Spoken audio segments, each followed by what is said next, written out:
सभी को नमस्कार।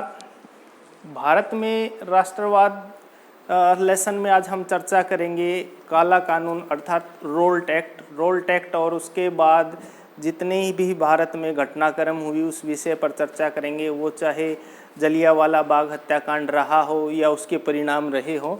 तो आज हम इस लेसन में सबसे पहले हम चर्चा करेंगे रोल्ट एक्ट, जिसको भारतीय इतिहास में काले कानून के नाम से जाना जाता है। तो ये जो एक्ट था, ये रोल्ट एक्ट जो है, इसको काला कानून भी कहते हैं। काला कानून क्यों कहते हैं, इस पर भी चर्चा हम आज करेंगे। और सबसे पहले रोल्ट एक्ट नाम क्यों दिया गया, क्योंकि इसकी जो अध्यक्षता जो कमेटी ने जिस बिल को पास किया था, एक्ट को पास किया था, उसके अध्यक्ष थे सर सिडनी रोल्ट, जिसके नाम पर ही इसको रोल्ट एक्ट के नाम से जाना जाता है। और ये बनाया इंपीरियल लेजिस्लेटिव काउंसिलिंग के द्वारा। और भारतीयों में जो राष्ट्रवाद की भावना काफ़ी प्रबल हो रही थी, वो अंग्रेजी शासन का विरोध कर रहे थे, गलत नीतियों का विरोध कर रहे थे।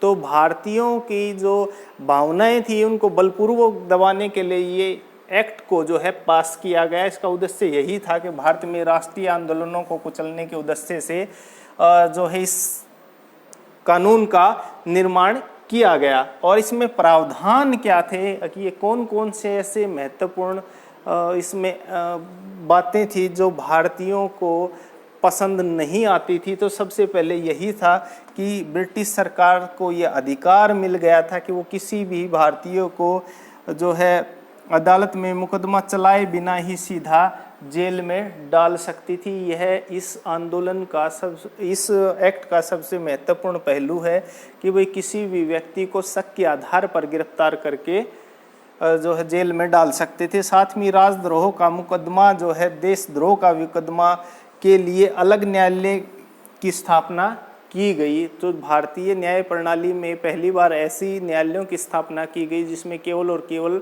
राजद्रोह के केसों की सुनवाई होती थी। और मुकदमे में जो भी फैसला उस अदालत में आता तो वो उसको उच्च न्यायालय में भी अपील करने का अधिकार बिल्कुल नहीं था। और साथ ही प्रेस की स्वतंत्रता पर अंकुश लगाया गया कि कोई भी जो प्रेस की जो महत्वपूर्ण चीज़ें हैं उनको छापने से पहले जो है अंग्रेजी शासन के अधिकारियों से उसकी अनुमति लेनी पड़ती थी। तो और दूसरा महत्वपूर्ण यही था कि इस कानून का विरोध करने के लिए 24 फरवरी 1919 को गांधी जी ने सत्याग्रह सभा का भी आयोजन किया गया था। तो सबसे महत्वपूर्ण यही है, काला कानून इसलिए कहते थे। पहला तो ये महत्वपूर्ण है कि इसमें किसी भी भारतीय को शक के आधार पर गिरफ्तार कर लिया जाता था बिना कारण बताए। दूसरा ये था कि राजद्रोह के लिए भी special court, fast track court की स्थापना की गई, प्रेस की आज़ादी छीन ली गई। और साथ में जब राजद्रोह कोर्ट का जो फैसला आता था उसको उच्च न्यायालय में भी जो है उसकी अपील नहीं कर सकते थे। और इसी से संबंधित एक घटनाक्रम हुआ। जी, हम बात करेंगे जलियांवाला बाग हत्याकांड की। और ये भारतीय इतिहास में एक महत्वपूर्ण घटनाक्रम है जो 13 अप्रैल 1919 को पंजाब के अमृतसर में जलियांवाले बाग जो है जगह पर घटी।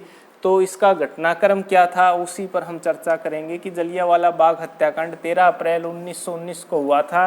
और इससे 3 दिन पहले अर्थात 10 अप्रैल को पुलिस ने जो है अमृतसर में शांतिपूर्ण जो जुलूस निकाल रहे थे उन लोगों पर गोलियां चला दी थी। और उसके बाद पुलिस और प्रशासन के बीच काफ़ी झड़पें हुई, जिसमें जो है बैंकों पर, डाकखानों और रेलवे स्टेशन पर जो है लोग हमला करने लगे। और शहर में मार्शल लॉ लागू कर दिया गया। मार्शल लॉ का सैनिक शासन का अर्थ होता है जहाँ के बागडोर सैनिक तंत्र संभाल लेता है। तो और इस सैनिक तंत्र में जो है उस अमृतसर में कमान दी गई जनरल डायर को। और 13 अप्रैल को ही उस समय का जो पंजाबी क्षेत्र था वो हरियाणा पंजाब का जो संयुक्त क्षेत्र था, हालांकि जो हरियाणा अस्तित्व में 1 नवंबर 1966 के बाद आया तो उस समय एक इकट्ठा क्षेत्र के रूप में था। और उस समय बैसाखी को जो है वो एक त्यौहार के रूप में मनाते थे। तो 13 अप्रैल को सिखों के लिए भी एक खास महत्वपूर्ण स्थान रखता है, जिसमें उनके 10वें जो गुरु और अंतिम जो गुरु थे, गुरु गोविंद सिंह द्वारा उन्होंने खालसा पंथ की स्थापना 13 अप्रैल 1699 को की थी और इसी को स्थापना दिवस के रूप में मनाते आ रहे थे।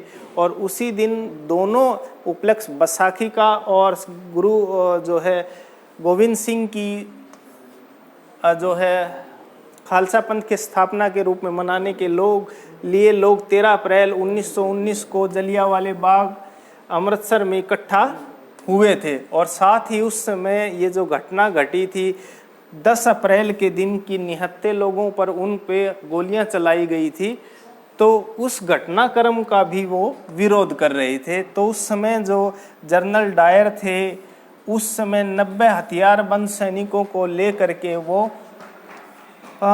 उस स्थान पर पहुंचे जिसके हाथों में ऑटोमेटिक राइफलें थी और साथ में ऐसा भी बताते हैं कि 2 तोप भी उस समय वो लेकर गए थे, लेकिन वो वहां तक नहीं पहुंच सकी क्योंकि वहां तक जाने का रास्ता जलियांवाले रास्ते तक जाने का काफ़ी संकीर्ण रास्ता था।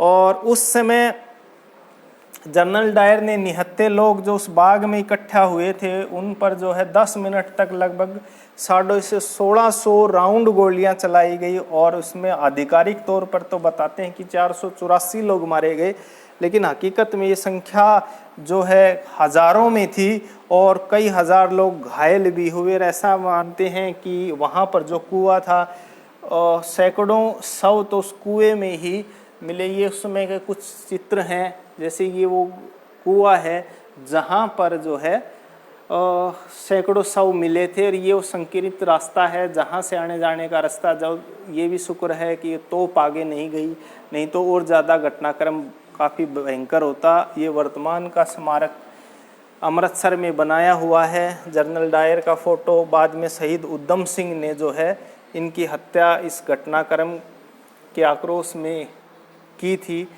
और इसके बाद में जो है जलियांवाले बाग हत्याकांड के क्या परिणाम निकले इस पर हम चर्चा करते हैं कि इस घटना के बाद जो है मुख्यालय में जो पहुंचकर जो ब्रिगेडियर जनरल रेजिनॉल्ड डायर या जनरल डायर थे उन्होंने वरिष्ठ अधिकारियों को इस बात की सूचना दी कि उनके ऊपर ही भारतीयों की एक टुकड़ी ने जो है आक्रमण कर दिया और सेल्फ डिफेंस में उन्होंने जो उन पर गोलियां चलानी पड़ी आत्मरक्षक रूप में। और इसके बाद में लेफ्टिनेंट गवर्नर माइक और जो डायर थे इस घटनाक्रम को उनके जो वरिष्ठ अधिकारी थे गवर्नर माइक और डायर उन्होंने सही माना। और इसके बाद जो है 1919 के अंत में secretary of state admin Montesquieu ने जो है जांच में ये माना कि जनरल डायर को ये जो हत्याकांड को अंजाम दिया ये प्री प्लान था, पहले से ही निर्धारित था। और दिसंबर 1919 में जांच के लिए हंटर कमीशन का गठन किया गया और हंटर कमीशन की रिपोर्ट के बाद ही 1920 में ब्रिगेडियर डायर को पदोन्नत करने के बाद कर्नल बना दिया गया था।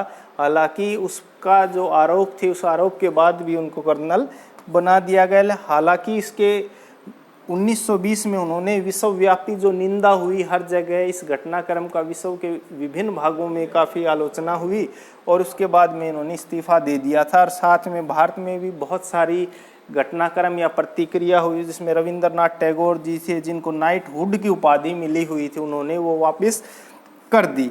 साथ में भारत में राष्ट्रवाद की भावना प्रबल हुई। राष्ट्रवाद एक ऐसी भावना है जो देश के प्रति प्रेम को दर्शाती है, वो काफ़ी प्रबल हुई। जहां अंग्रेज़ दबाना चाह रहे थे वो और ज़्यादा प्रबल हुई। असहयोग आंदोलन की शुरुआत हुई। तो ये महत्वपूर्ण घटनाक्रम था जलियांवाला बाग हत्याकांड और उसके परिणाम। उम्मीद है आपको अच्छे से समझ में आया होगा। जय हिंद।